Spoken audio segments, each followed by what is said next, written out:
Hello everyone, today we will be talking about the salivary glands. What is a salivary gland? It produces saliva that is controlled by the autonomic nervous system. It also lubricates and cleanses the oral mucosa, helps in digestion of food by enzymatic activity. There are three major salivary glands, which include the parotid, submandibular, and sublingual. Each of these glands come in pairs and have ducts. The major salivary glands begin developing around weeks 6 to 8, beginning as epithelial proliferations from the ectodermal lining of the primitive mouth. The proliferations grow into the underlying mesenchyme, which produces secretory cells of the glandular acini and the ductal system. The mesenchyme that is derived from neural crest cells produces the part of the glands that contain supportive connective tissue. The parotid salivary glands are the first major salivary glands to form and start developing in the beginning of the 6th week of development. Secretions of the parotid glands begin at 18 weeks. The submandibular glands begin developing after the parotid gland at the end of the 6th week, and they begin secreting at 16 weeks. The sublingual salivary glands begin forming in the 8th week of development. The parotid gland is the largest major salivary gland. It is located posterior to the mandibular ramus, anterior and inferior to the ears. There is one located on each side of the head. It is encapsulated and only secretes serous acini. The parotid gland has serous cells that produce watery saliva that is rich in enzymes such as amylase, which helps break down carbohydrates, and lysozymes, which help destroy bacteria. Once the myoepithelial cells contract, it will help squeeze the saliva out through the acinar lumen. The parotid gland only secretes about 25% of total salivary volume. It is released through the Senson's duct located on the buccal mucosa around the area of the maxillary second mold. If there are any parotid gland abnormalities, a complete history should be obtained, including onset, laterality changes, and any associated symptoms such as pain,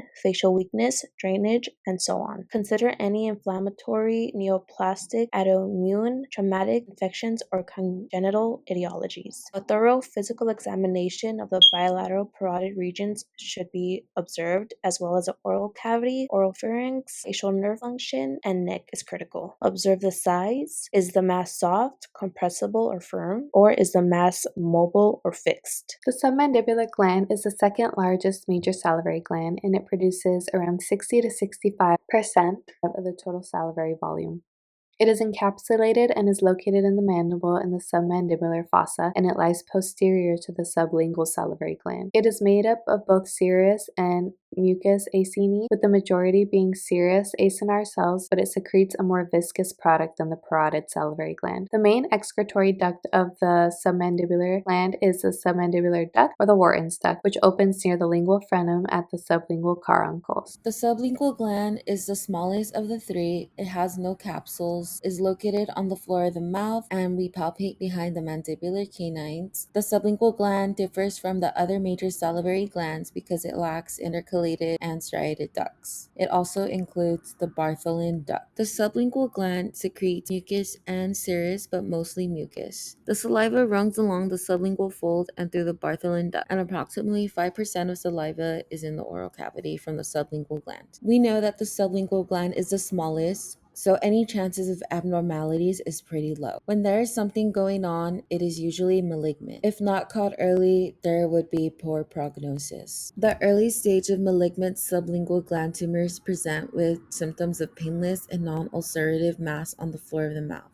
Because it is uncommon, there is not a lot of information on prevention or treatment. The only treatment as of now is surgery. This is why it is important to palpate the glands during examination. A decrease in saliva production can cause xerostomia, which is dry mouth.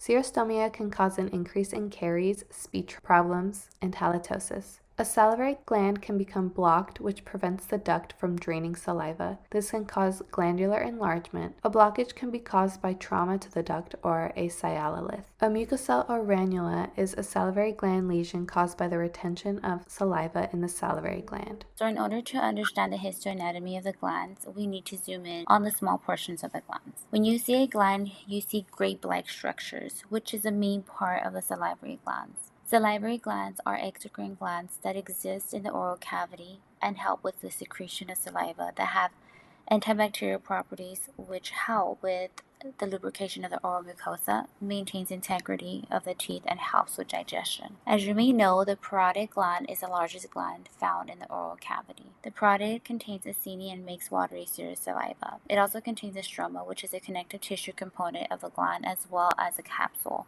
which is another form of connective tissue that encapsulates the gland, and it also has the lobes.